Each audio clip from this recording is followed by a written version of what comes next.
Lisa Martinez sat in the cold metal chair that represented humanity in the Galactic Council chambers. The seat was smaller than all the others, placed in the back corner where the light barely reached. She had been sitting in this same spot for 3 years now, watching as every human proposal got shot down while alien projects received endless funding. Today was no different. The Council had just voted to give the Xylanthi Empire another 1 billion credits for their luxury resort project, the same Council that had rejected Earth's request for basic infrastructure improvements on the outer colonies. Lisa watched the Xylanthi representative smile with his sharp teeth as he thanked the Council for their wisdom and generosity. Ambassador Martinez remembered when humans first joined the Council 20 years ago. Everyone had been so excited. Finally, humanity would have a voice in galactic affairs. They would be equals among the stars. What a joke that had turned out to be. Her communicator buzzed quietly. A message from Captain Jake Morrison of the Exploration, ship UES Endeavour. He had found another planet rich in rare minerals, the third one this month. Lisa already knew what would happen. The Council would claim the world, give development rights to some alien corporation, and humans would get a small finder's fee. It happened every single time. Jake was a good captain. He had been exploring the dangerous outer rim for 5 years, mapping unknown systems and finding new worlds. His crew had discovered more habitable planets than any other exploration team in the galaxy. But when the Council handed out exploration contracts, human ships always got the leftover assignments in empty space while alien crews got the profitable routes. Lisa read Jake's report about the new world. Perfect atmosphere, 3 moons, vast oceans full of life. It would make a beautiful home for millions of people. But humans would never see it except as tourists paying alien companies for the privilege of visiting what their own people had discovered. Dr. Rachel Brooks walked into the Council building just as Lisa was leaving for lunch. Rachel looked tired, which was no surprise. She had just returned from the Vegan system where a plague had killed thousands of aliens. Her new treatment had stopped the disease in just 2 weeks, saving millions more lives. It was the 7th planetary disaster she had handled this year. Rachel was the best xenobiologist in the galaxy. Her innovations in alien medicine had revolutionized how diseases were treated across dozens of species. But when the promotion board met last month, they gave the chief researcher position to a Krillian scientist whose only achievement was being related to a council member. The 2 women sat together in the small human cafeteria. Most aliens ate foods that would poison humans, so there were separate eating areas for each species. The human area was tiny compared to the others, with just 6 tables and a food machine that broke down every few days. Lisa told Rachel about the Xylanthi resort funding while Rachel shared her frustration about the promotion. They had this same conversation every week. The pattern never changed. Humans did the work. Aliens got the credit and the rewards. Chief Engineer Tony Walsh was having his own problems at Luna Station. He had just watched the Anthurian Corporation announce their new star drive technology, the same drive design he had created 2 years ago.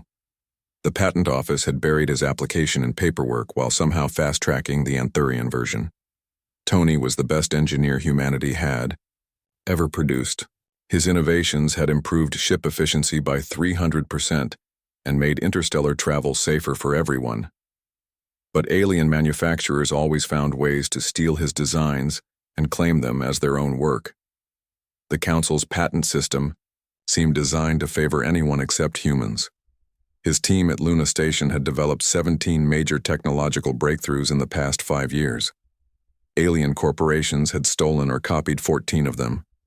The remaining 3 were tied up in legal challenges that would take decades to resolve. Meanwhile, Tony watched his innovations power ships that would never carry human names or bring profits to human companies. The afternoon brought the trade dispute hearings that would change everything. The Nexari Confederacy had filed a complaint against human merchants. Their crime was offering better prices and superior service to customers across the galaxy. Human traders worked harder, charged less, and delivered goods faster than their alien competitors. According to the Nexari, this was unfair. Lisa sat in the gallery watching the proceedings with growing disbelief.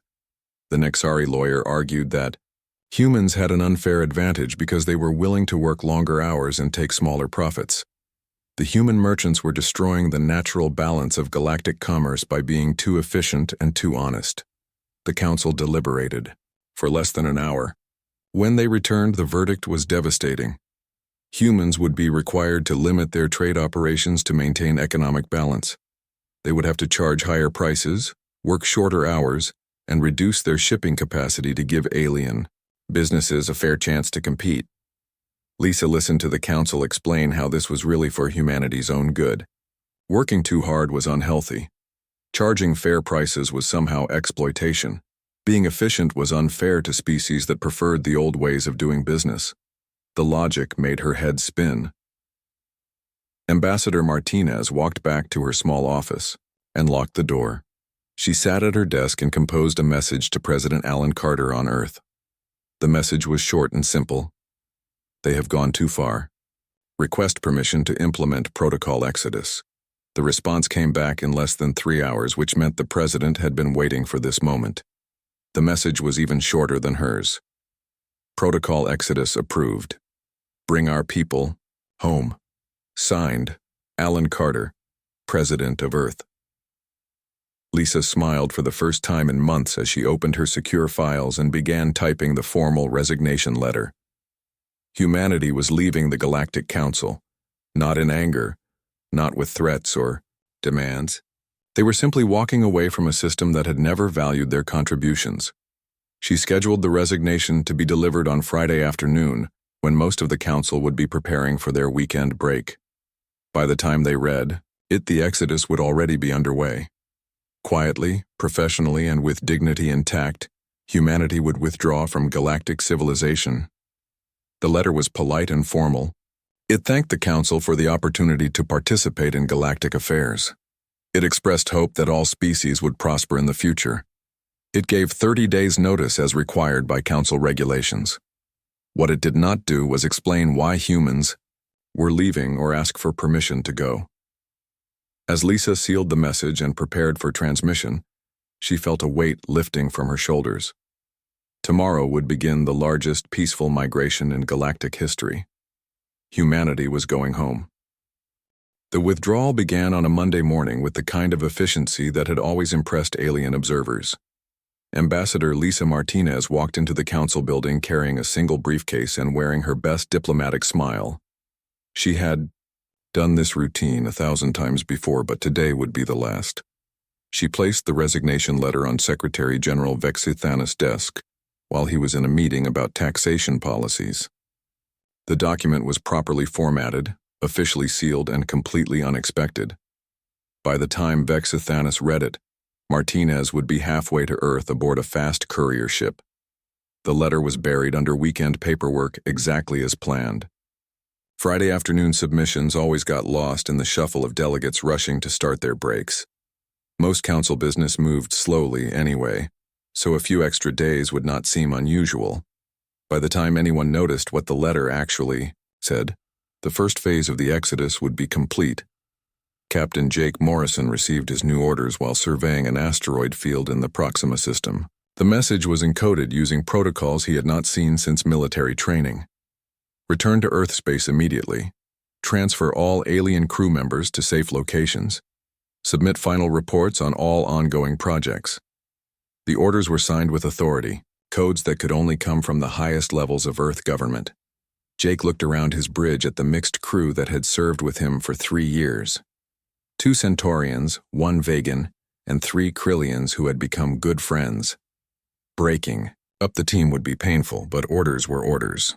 He called them into the briefing room and explained that humans were being reassigned to new duties. He gave them excellent service records and recommendations for other ships. The aliens were confused, but not suspicious. Human crews got transferred all the time. Jake arranged transportation to their home systems and paid generous bonuses from his personal account. He shook hands with each of them and wished them well. None of them suspected they were witnessing the beginning of the end for galactic civilization. Dr. Rachel Brooks submitted her resignation from the emergency response team through the normal administrative channels. Her message was polite and professional. Pursuing new research opportunities. in human space. Effective immediately. Best wishes for future success. She cleared out her laboratory, backed up her personal research files, and transferred her active cases to other team members. Her replacement was Dr. Kent Vorthak, a scientist from the hegemony with impressive credentials and political connections. Rachel spent 2 days briefing him on current projects and emergency protocols. She did not mention that her real research methods were based on intuitive leaps in creative thinking that could not be taught through formal procedures. Dr. Vorthak seemed confident that he could handle the transition. Rachel smiled and nodded, knowing that confidence would last until the first major crisis hit.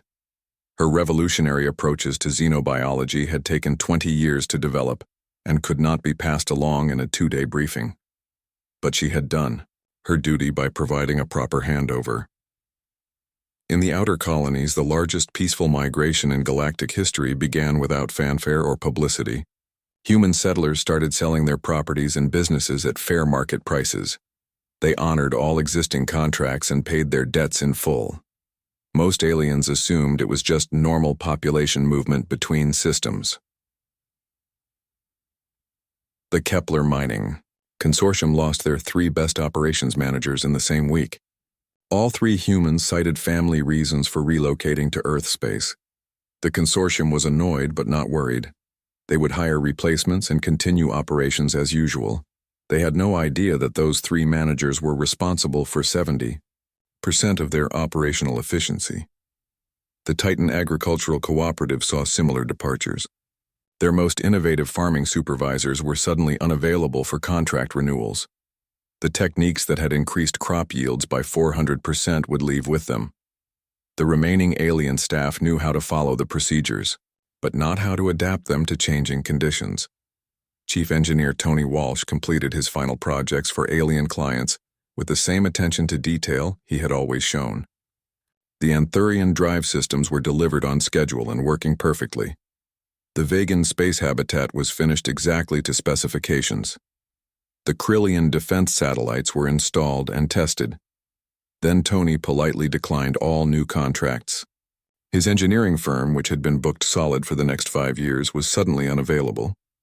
The waiting list of alien clients who wanted human expertise found their requests met with form letters explaining that the company was focusing on internal projects. The most advanced engineering minds in the galaxy were quietly withdrawing from the marketplace. Alien corporations that had grown dependent on human innovation and problem-solving skills were about to discover what life was like without that support. The pattern was repeating across hundreds of worlds and thousands of industries. Human doctors were transferring to medical facilities in Earth space. Human teachers were accepting positions at universities in the Sol system. Human merchants were closing their businesses or redirecting their trade routes to serve only human colonies. Ambassador Martinez made her final appearance at a council reception 3 days before her departure. She moved through the crowd of alien diplomats with practiced grace, making small talk and sharing pleasantries. No one suspected this would be the last time they would see a human representative at such an event. She spoke with Councillor Yexthan about the weather on his homeworld. She complimented Delegate Krenth on her new robes. She discussed trade statistics with Minister Vorthak and promised to send him some human data analysis reports. All the conversations were normal and friendly, giving no hint of what was coming. The next morning, council staff arrived to find the human embassy completely empty. The building had been cleaned and all equipment removed. The furniture was neatly arranged and the floors were spotless. A handwritten note was pinned to the main desk. "Thank you for the learning experience. We wish you well in all future endeavors."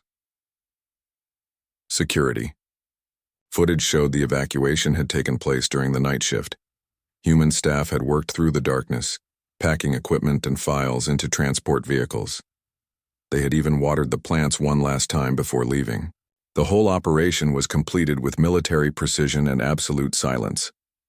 By the end of the week, the council began receiving reports of human departures from across the galaxy. The pattern was becoming clear, but the scale was still incomprehensible. This was not a few individuals changing jobs. This was an entire species withdrawing from galactic civilization. The first emergency session was called for the following Monday. When the delegates assembled, they found themselves staring at an empty chair in the back corner where Ambassador Martinez had sat for 3 years. The human seat would remain empty for the rest of the council's existence, a silent reminder of what they had lost through their own arrogance and blindness. 6 months after the humans quietly walked away, the first serious problems began to show themselves. The Xylanthi luxury resort project that had received funding over Earth's infrastructure proposal was in crisis. 3 of their orbital stations had suffered complete environmental system failures, forcing the evacuation of thousands of wealthy guests. The Xylanthi engineers stared at the control systems that had worked perfectly for years. The environmental controls were based on human designs, but the original creators were no longer available to explain how they functioned. The backup systems had failed because nobody understood the complex interactions between air recycling, gravity generation, and waste processing that humans had made look effortless. Emergency teams tried to repair the systems using technical manuals, but the manuals only explained what to do when everything worked normally. They did not explain how to diagnose problems or adapt to unexpected situations. The human engineers who had designed these systems had possessed an intuitive understanding that could not be written down in instruction books. The Nexari Confederacy was facing different but equally serious problems. Having successfully lobbied to limit human trade competition, they now controlled the major shipping routes through their territory. What they had not realized was that human merchants had been handling the most dangerous and difficult logistics work in the galaxy. Supply shortages hit the Outer Rim colonies first. These remote settlements had survived because human traders were willing to navigate through pirate-infested space lanes and unstable wormholes to deliver essential goods. Alien shipping companies preferred safer routes with higher profit margins, leaving the dangerous runs to humans who charged lower prices and took bigger risks. Captain Billy Hughes had once commanded the UES Pathfinder for the Council's Exploration Service. Now he worked exclusively for human colonies, and his ship had discovered 17 new star systems in the past 6 months.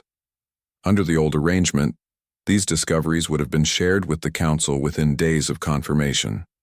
Instead, the star charts remained locked in human databases. Billy's crew had found 3 worlds with rare mineral deposits, 2 planets perfect for colonization, and 1 system with unusual energy readings that might represent a major scientific breakthrough. The galaxy was becoming larger and more mysterious, as human exploration data stopped flowing to alien governments. Dr. Sarah Kim had established the New Geneva Research Institute in the Tau Ceti system, focusing on the same xenobiology work that had made her invaluable to the Council. Her team included 12 of the best human researchers who had quietly left their positions in alien institutions. Together, they were making breakthrough discoveries in alien medicine and biochemistry. When the Andorian plague outbreak struck the Vegan colonies, the Council's emergency response team sent a formal request for assistance to Dr. Kim's institute. The reply was polite but devastating. "We appreciate your confidence in our capabilities. Unfortunately, our current research commitments prevent us from taking on additional projects at this time. We wish you success in resolving this crisis."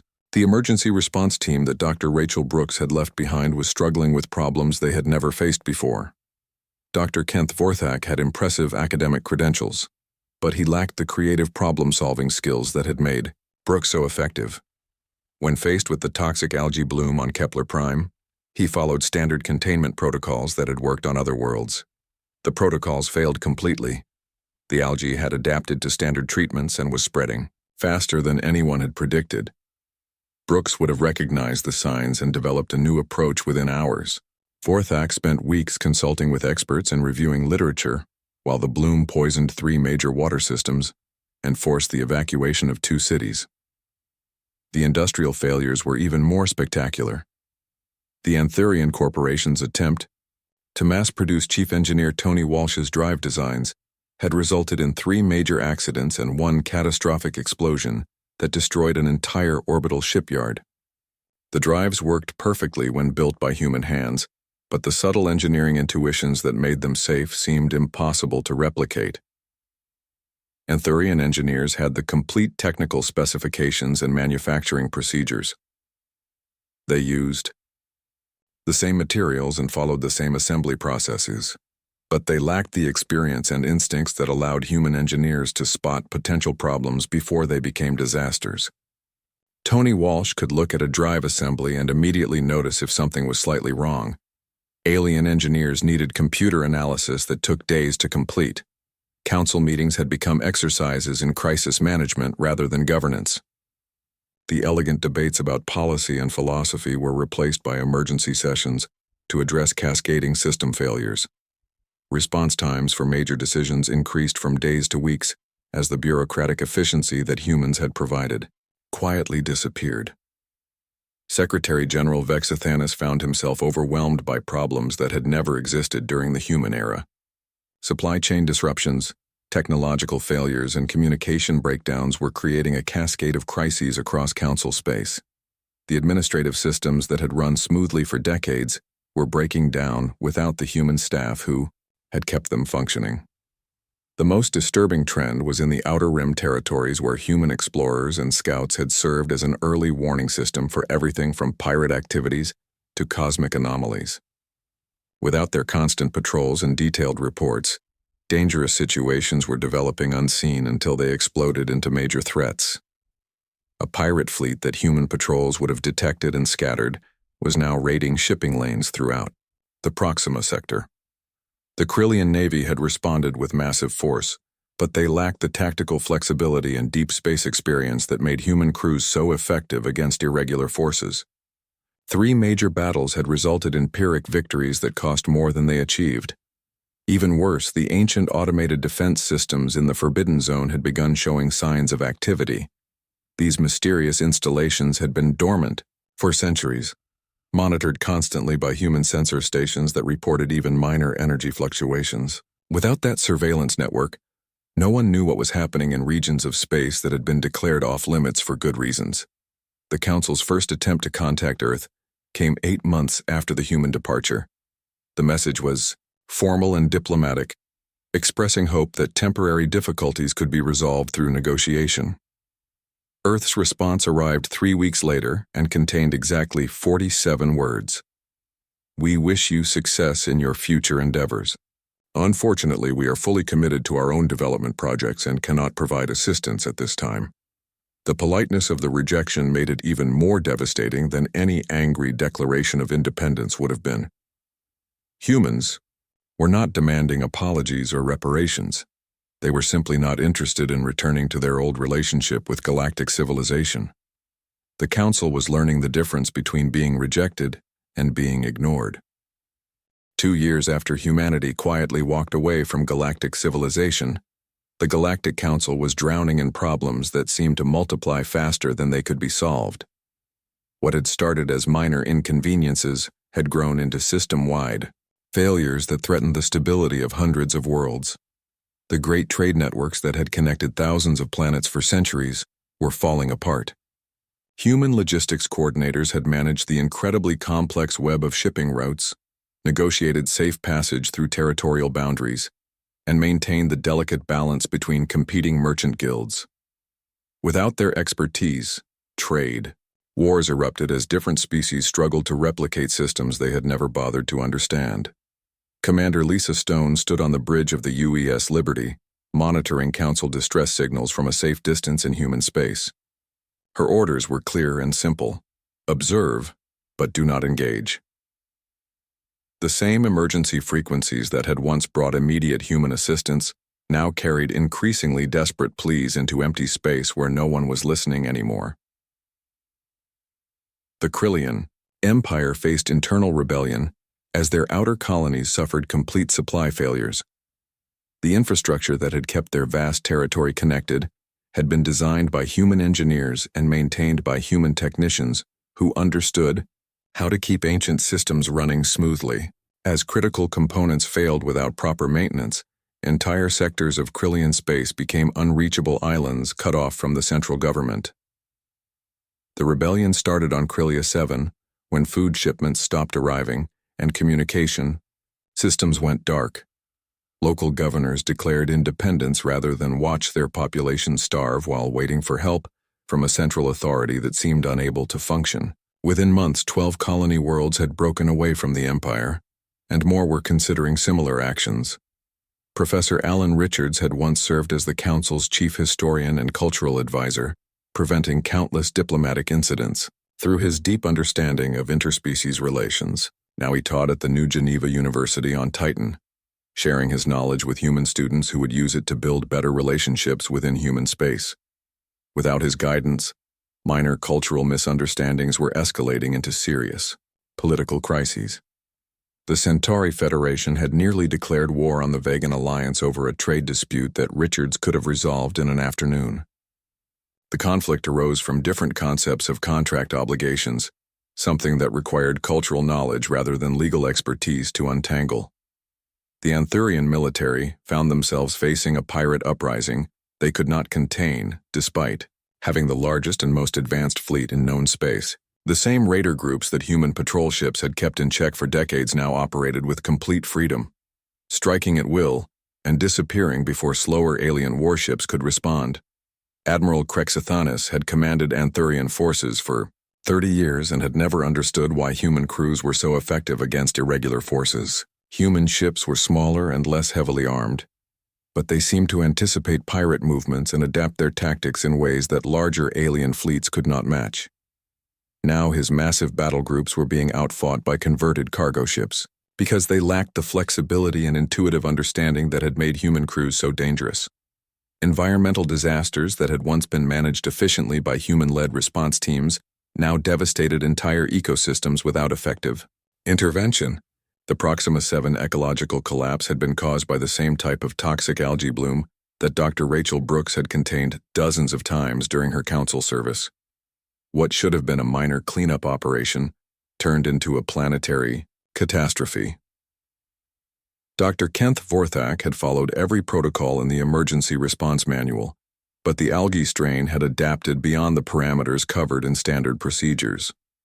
Brooks would have recognized the adaptation patterns and developed a new treatment approach within days.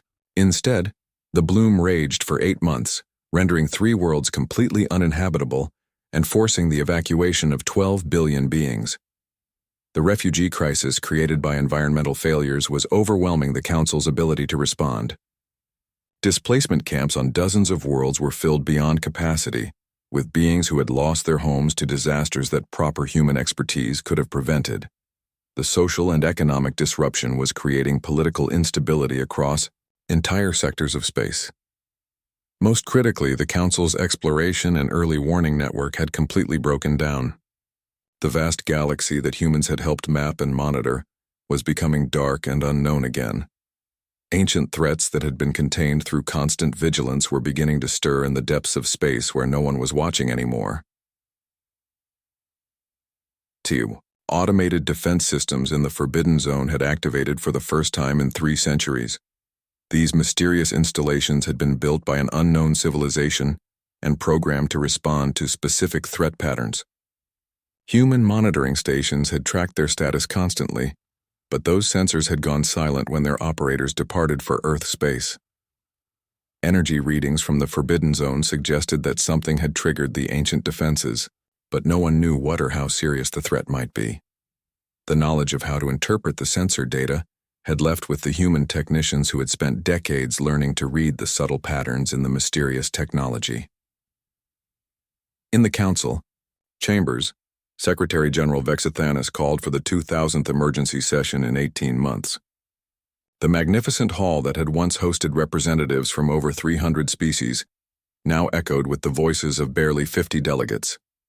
The rest had withdrawn to protect their own territories, no longer trusting the Council's ability to maintain galactic stability. The remaining Council members spent most of their time arguing about blame rather than solutions. The Xylanthi delegation insisted that the crisis was temporary and would resolve itself once alien experts learned to replicate human capabilities. The Nexari representatives demanded that Earth be forced to return and resume their previous roles. The Krillian ambassador suggested military action against human space to compel cooperation. Counselor Nina Altair of the Centauri Federation was one of the few voices of reason in the deteriorating situation. She stood before the assembly and spoke the truth that most delegates refused to acknowledge. We must contact Earth and offer whatever terms are necessary to restore the relationship. Whatever grievances led to their departure, surely they can see that we need to work together to prevent complete civilizational collapse. The formal message to Earth was composed by committee and took 3 weeks to finalize. It acknowledged that mistakes had been made and offered to renegotiate humanity's role in galactic affairs. It promised better representation, increased funding for human projects, and recognition of human contributions to galactic civilization. Earth's response arrived exactly 30 days later, transmitted through standard diplomatic channels with no special priority or urgency. President Alan Carter's reply was polite, professional, and absolutely devastating. We appreciate your message and your recognition of past difficulties. We wish you success in your efforts to address the current challenges. Unfortunately, we are fully committed to our own development projects and cannot provide assistance at this time. We harbor no ill feelings toward any council member species and hope you will find solutions that work for your needs. 5 years had passed since humanity quietly walked away from galactic civilization, and the results were visible from every corner of known space. The once mighty Galactic Council now governed less than 30% of the galaxy, with the rest having either declared independence or simply stopped acknowledging council authority altogether. Captain Steve Palmer stood on the bridge of the UES Horizon, watching long-range sensors track the movements of massive refugee fleets. Millions of beings fled from the chaos that had consumed former council space, seeking shelter in the stable human territories that had become islands of peace in a galaxy gone mad. Earth's response was characteristically measured, humanitarian, aid for those in genuine need, but no political entanglements or promises of protection. The irony was not lost on anyone who bothered to pay attention. The same human traits that the Council had dismissed as weaknesses during their years of membership had proven to be the foundation upon which galactic stability rested. Human stubbornness, their refusal to accept that things had to be done a certain way, their tendency toward individual initiative rather than collective decision-making, had been the invisible supports holding up an entire civilization. Dr. Mike Foster published his comprehensive study on the galactic collapse from his position as director of the Artemis Research Collective. His findings were damning in their clarity. Every major system failure could be traced directly back to the loss of human expertise, innovation, or cultural mediation. The species that had considered themselves humanity's superiors had been utterly dependent on human capabilities they had never bothered to understand or appreciate. The technology gap had become an unbridgeable chasm that grew wider every day.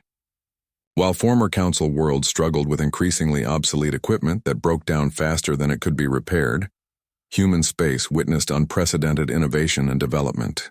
The new generation of human ships moved through space using principles that made the old council vessels look like primitive toys powered by steam engines.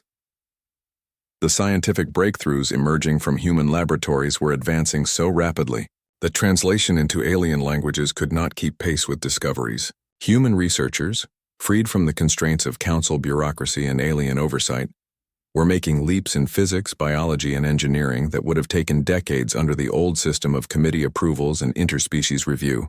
Board's Ambassador Elena Rodriguez served as Earth's Minister of Alien Affairs, maintaining careful diplomatic relations with the surviving alien governments from her office in Geneva. Her staff processed thousands of requests for assistance every day, most of which were politely declined with form letters expressing regret and hope for future cooperation.